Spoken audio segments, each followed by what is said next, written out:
Bonjour à tous, permettez-moi avant toute chose de vous souhaiter une excellente année 2020, avec à la clé des paniers bien garnis de nos merveilleux champignons. Avant de rentrer dans le vif du sujet, je tenais tout d'abord à remercier tous ceux qui, en m'autorisant à utiliser leurs photos, ont contribué à l'illustration des propos qui vont suivre. Commençons ceci par une citation d'un des modérateurs de groupe de champignons sur Facebook.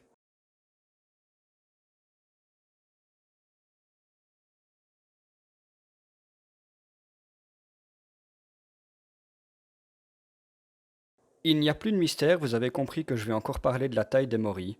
Alors vous allez me dire, oui, c'est bon, on a capté, pourquoi en remettre une couche?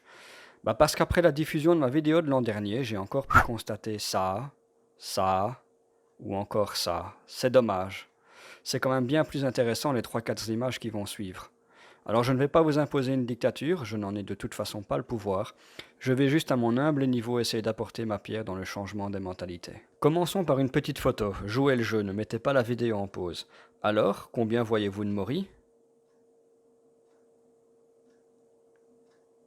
Une, deux, quatre, cinq.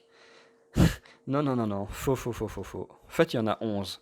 Alors ne trouvez pas l'excuse de la taille de votre écran ou de la qualité de l'image, je vous ai laissé beaucoup de temps, parce qu'en fait, sous le terrain, vous n'auriez mis que 2 secondes pour vous diriger vers celle que vous avez vue, pour la prendre en photo, ou pire, l'accueillir. Combien en aurait vu piétiner dans le feu de l'action? Les morilles se fondent dans son environnement et sont très difficiles à repérer, surtout quand elles sont très petites. Il y aura toujours des détracteurs et ils ont été nombreux l'an dernier suite à ma première vidéo. Ne vous laissez pas influencer par ces gens. Je vais maintenant contredire par des illustrations les 5 commentaires les plus remarquables qui m'ont été faits. Premier commentaire. Je ne cueille que des petites morilles car je les préfère fraîches. Ah bon? Ok, moi aussi je les préfère fraîches. Et en plus, j'aime mieux en manger plusieurs fois. Sur les 2 extraits qui viennent de passer, ne sont-elles pas fraîches? Second commentaire. J'ai beau les laisser, elles restent petites et finissent par sécher. Alors ne faites pas une généralité de quelque chose qui se produit en minorité. Effectivement, dans peu d'endroits comme les sentiers de gibier par exemple, elles ont tendance à rester minuscules. Laissez les coniques noircir ou les morilles communes s'ouvrir et elles seront mûres. Vous pourrez alors les ramasser, même petites. Une météo catastrophique annoncée comme une canicule durable ou une gelée soudaine peuvent également vous donner l'envie de tout raser. Soyons indulgents, c'est un cas de force majeure, on ne vous en voudra pas. Troisième commentaire. Non, en fait ce n'est pas un commentaire, c'est juste un rappel de ce qui a été dit l'an dernier dans ma vidéo. Une morille 2 fois plus grande est en moyenne 4 fois plus lourde. Donc vous ramassez 100 morilles coniques à l'état de juvénile d'un poids moyen de 5 grammes, vous aurez donc 500 grammes. Un gueuleton pour une famille de 4 personnes. Alors que si vous les laissez pousser jusqu'à leur poids moyen de 20 grammes, vous aurez 100 fois 20 grammes, 2 kilos. Donc 4 repas pour une famille de 4 personnes. Est-ce que ça ne vaut pas le coup d'attendre un peu? J'ai l'impression que si. Quatrième commentaire. Si je ne les ramasse pas vite fait, quelqu'un d'autre le fera à ma place. C'est pas faux.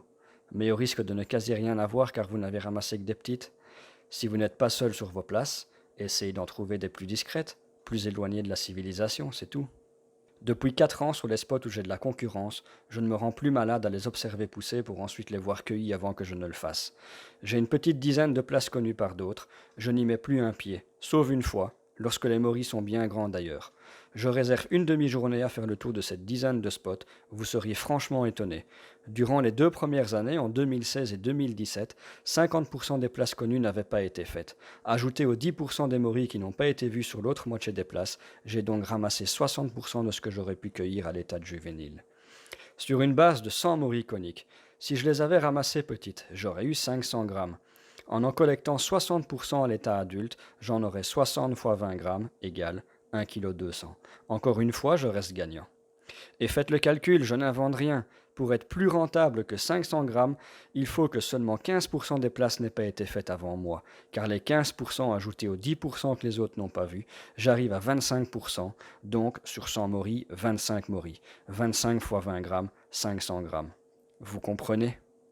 Le pire, c'est qu'en 2019, lorsque j'étais faire ma dizaine de spots connus par d'autres, un seul seulement avait été rasé. Ce jour-là, je vous assure, j'ai réalisé la deuxième plus belle journée de la saison. Incroyable. Enfin, le dernier commentaire tient d'une légende maintenue en vie par nos aînés. Morille vue est une morille qui ne pousse plus. Il faudra m'expliquer d'un point de vue scientifique comment une morue est capable de comprendre qu'on la regarde pour ensuite stopper sa croissance. C'est totalement lunaire. Voici donc une panoplie de photos qui montrent le contraire. Elles proviennent de toute la France et même de la Belgique une fois. Chaque photo est assurément la même morue. Je tenais encore une fois à remercier les membres de la communauté Facebook de m'avoir permis de partager leurs photos et de pouvoir réaliser ainsi cette vidéo. Je ne partirai pas sans vous avoir donné un dernier conseil. Ne vous rendez pas malade à aller voir vos spots trop tôt. Je comprends que vous ayez envie de vous aérer après 4 mois d'hiver, mais profitez-en pour aller repérer vos futurs lieux de prospection. C'est à ce moment-ci qu'on reconnaît au mieux les arbres, surtout les frênes. En plus, sans toutes ces feuilles, on les repère de très loin. Cette vidéo touche à sa fin, et vous avez remarqué que je n'ai même pas parlé de la pérennité des spots et la multiplication de ceux-ci. Trop scientifique à expliquer. Sans doute une troisième vidéo dans le futur. N'hésitez pas à vous abonner à ma chaîne pour suivre mes prochaines aventures. Allez, vous êtes presque 1000, encore un tout petit effort et on rattrape Norman et Cyprien. Et n'oubliez pas également mon blog, https://champignonpassion.com, car je ne transcris pas tout en vidéo. Et en vous laissant regarder la suite des images, permettez-moi encore une fois de vous souhaiter une excellente saison mycologique à venir. Allez, à bientôt.